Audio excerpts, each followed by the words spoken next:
Et nous sommes toujours en compagnie de nos débatteurs de la deuxième heure. Nathan Devers, écrivain et philosophe. Vincent Roy, journaliste et écrivain. Vous avez suivi l'allocution du pape, la bénédiction Urbi et Orbi aujourd'hui ? Oui.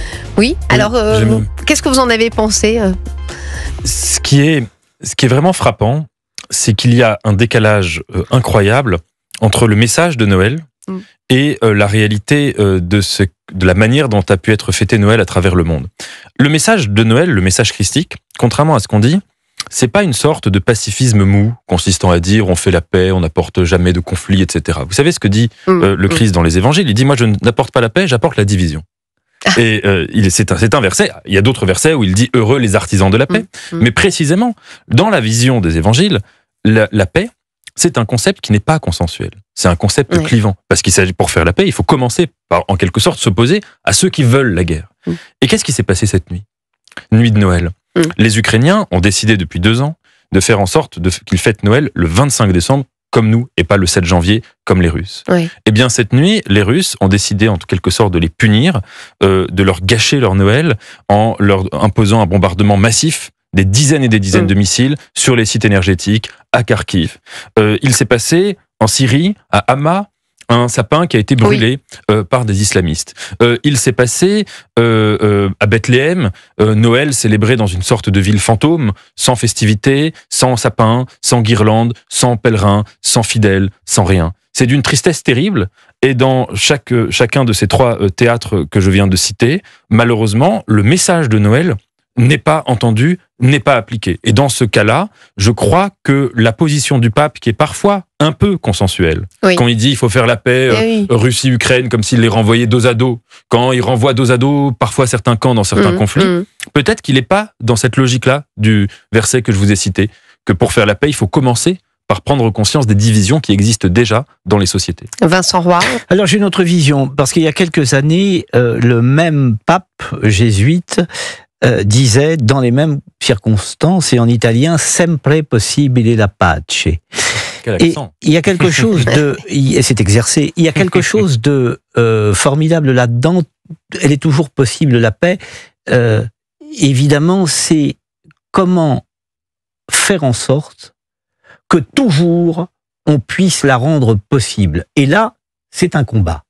La paix à ce niveau-là, et c'était le message du pape, c'est un combat. Il faut combattre pour la paix. Alors ça paraît totalement illusoire de dire ça, et ça paraît contradictoire, en effet, dans les termes, mais je crois qu'il y a un combat à mener, qu'elle est toujours possible, à condition de combattre. C'est-à-dire à condition de ne rien lâcher, et peut-être, comme vous le disiez, de diviser. C'est-à-dire que il faut vraiment s'opposer les uns aux autres pour que la paix devienne précisément possible. Et c'est peut-être le message qui est tenu ce matin, puisqu'il fait référence beaucoup à Gaza, par exemple, en disant, voilà, c'était très net dans ce qu'il a dit, Urbi et Orbi. Il a beaucoup insisté sur Gaza, et en même temps, il a beaucoup aussi insisté sur les otages. Donc on voit que c'est pas facile non plus, mais je crois que les 2 insistances là faisait sens,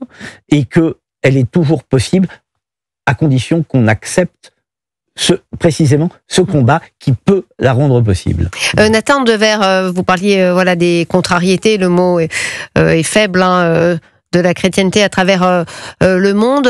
Pourtant, il y a une nouvelle ferveur que moi je ressens, notamment en Europe. On a vu ce pape en Corse, avec énormément d'ailleurs de multiplication de baptêmes d'adultes à venir. On a vu cette réouverture de Notre-Dame qui a créé vraiment énormément d'enthousiasme, et pas qu'en France. C'est un motif d'espérance, ça, pour vous ? Oui, alors bon, pour ma part, je suis pas n'étant pas croyant, j'en fais pas, si vous voulez, je ne m'y reconnais pas en quelque sorte dans ce mouvement. Mais je crois qu'on peut le décrire. Il y a un concept d'un philosophe qui s'appelle Jean-Luc Marion, qui a forgé le concept de ce qu'il appelle l'anathéisme. Avec un jeu de mots, parce que c'est à la fois le contraire de l'athéisme, et en même temps en grec, ana, ça veut dire le retour. Et il est vrai que l'Europe, et particulièrement la France, après avoir connu une sorte de grande vague d'athéisme massif, global, où disons que la doctrine un peu officielle, latente, qui forgeait les imaginaires collectifs, ça a été l'existentialisme, ça a été Sartre, ça a été Camus. Et donc c'est-à-dire cette idée que, d'ailleurs, c'est ce qu'on apprend au collège, au lycée, les cours de français, c'est vraiment les textes de Camus sont dans le programme, sont des classiques, ils forgent les imaginaires dès l'adolescence, que l'existence est absurde, qu'elle n'a pas de sens, que Dieu n'existe pas, etc. Et il est vrai qu'on voit aujourd'hui une partie de la population européenne, revenir vers un message religieux. Alors deux possibilités. Oui, qu'est-ce que ça dit ? C'est une sorte juste de retour en arrière par une sorte de frustration d'un athéisme qui est vécu comme du nihilisme, ou bien c'est une redécouverte de la religion et pas seulement de quelque chose de nostalgique, de passéiste. C'est d'estimer qu'il y a peut-être, notamment dans le message du Christ, j'y reviens, une parole dont les échos sont profondément modernes. Et en effet, le pape François aura essayé de montrer, depuis qu'il est devenu pape, que la parole du Christ, elle trouve ses résonances dans le monde, pas seulement dans les églises, pas seulement dans les universités de théologie, mais précisément à Lesbos avec les migrants, en Europe, en Amérique du Sud, en Afrique, dans les théâtres de guerre, sur les questions bioéthiques, sur la question de l'écologie, et que donc en cela, les paroles religieuses, du retour des religieux auxquels on assiste dans les trois religions, peut avoir cette dimension moderne particulièrement intéressante. C'est le retour du religieux, y compris chez les chrétiens, Vincent Roy. Écoutez, on en reviendra de Camus, on en reviendra de l'existentialisme. Évidemment, on enseigne Camus comme étant un must. Enfin voilà, un écrivain pour classe terminale qui devient un must, c'est quand même formidable. Quant à l'athéisme, il y a très peu d'athées considérables. J'en connais un, le marquis de Sade peut-être. On peut s'interroger sur la question, mais il y a très peu. Faut arrêter avec l'athéisme. Il y a très peu d'athées au sens où nous l'entendons. Je vous dis, j'en connais un considérable et, à mon avis, fondamental. Pour le reste, ça reste quand même du discours. Je crois qu'on a là un retour, non pas à la tradition. Regardez, par exemple, il y a 50 ans, 100 ans, on baptisait tous les enfants à la naissance. Oui. Non pas par religiosité, mais bien davantage par tradition. Les parents avaient été baptisés à la naissance, les enfants étaient baptisés à la naissance. Là, on assiste à un retour du baptême qui n'est pas celui des enfants, qui est celui de jeunes adultes. Oui, donc un baptême d'adhésion. Et oui, là, on n'est pas dans le culturel. Oui. On est vraiment dans un retour à la tradition. On a besoin de racines. C'est important quand l'homme est coupé de ses racines. Quand on veut le couper de ses racines, ça s'appelle le fascisme. Ça s'appelle pas autre chose. Mussolini l'a parfaitement démontré. C'est le premier axe du fascisme, c'est couper l'homme précisément de ses racines. Là, on est sur une volonté, un retour aux racines, pour ceux qui vont se faire baptiser, en tous les cas en France, à la tradition culturelle française. Et peut-être une sorte de fierté chrétienne qui revient, Nathan Devers. C'est vrai qu'on entendait peu les chrétiens jusqu'à présent. Alors peut-être que c'est un hasard du calendrier, effectivement, à la faveur de la réouverture de Notre-Dame, mais il y a moins de discrétion, voilà, si j'ose dire, enfin, de la part de cette communauté chrétienne. Oui, mais alors, est-ce que c'est vraiment un retour aux racines ? Je suis pas sûr d'être d'accord avec vous ou à la tradition. Si c'est le cas, moi je vous cache pas que si c'était vraiment ça, ce phénomène ne m'intéresserait pas du tout.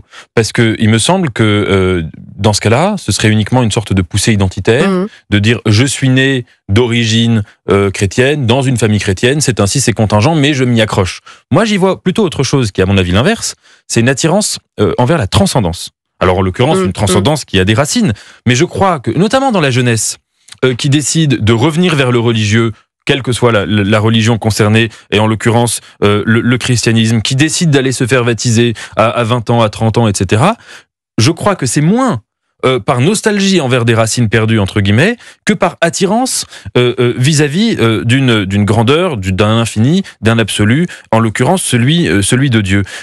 Malraux, à la fin de sa vie, était obsédé par quelque chose. Il disait là, l'Europe, l'Occident, et en particulier la France, est en train d'arriver dans une situation où, pour la première fois dans toute l'histoire de l'humanité, nous allons créer une société qui n'aura plus aucune valeur suprême. Parce on s'est éloigné du religieux, on s'est éloigné, Malraux le sentait qu'à la fin du XXe siècle, on allait s'éloigner des grandes idéologies qui régissaient l'existence, et qu'on allait se retrouver comme ça, perdus, sans valeur. Et peut-être qu'il y a des gens, en effet, qui, face à cette situation, ont envie de retrouver des valeurs, des valeurs Elles se sont un petit peu perdues en Occident, Vincent Roy. Ah non, mais c'est un bonheur parce qu'on vient de passer dans quelques minutes. Oui, on est parti dans de la philo là. Non, mais on est passé en quelques minutes de Camus à Malraux. Alors évidemment, je bois du petit lait. C'est un bonheur. En passant par Sade, qui a fait la médiation. En passant par Sade, et qui a été le médiateur. Non, j'entends parler là de transcendance. Oui. Certes, il y a une volonté de transcendance. Quand je parle de tradition, je parle de tradition finalement. Oui, je peux parler de transcendance, mais je parle aussi de tradition esthétique. La France, de Marseille à Strasbourg, est une plantation d'églises. Et je pense que, pour part d'ailleurs, Dieu est esthétique, pour continuer dans la philo, mais que en même temps, dans ce désir de transcendance, il y a besoin de retrouver une esthétique. Esthétique au sens le plus large. Oui, et puis des repères, tout simplement. Donc la tradition, oui, on voit bien qu'effectivement, il y a une perte de spirituel. Et qu'est-ce que la spiritualité? Ça peut aussi être le ciment d'une société, comme la piété populaire dont a parlé le pape en Corse est le ciment de quelque chose, et le ciment d'une religion, etc. On le voit sur les rives, je le rappelais ce matin, sur les rives de la Méditerranée, de Palerme à Naples, de Séville à Marseille. Voilà. Donc, il y a là quelque chose je crois, de très très important, de se retrouver dans des valeurs communes. La foi, c'est autre chose, mais de se retrouver dans des valeurs communes et des valeurs qui nous sont transmises. Et qui nous sont transmises d'abord parce que l'on voit. Nathan Dever, on se retrouve dans quelques instants.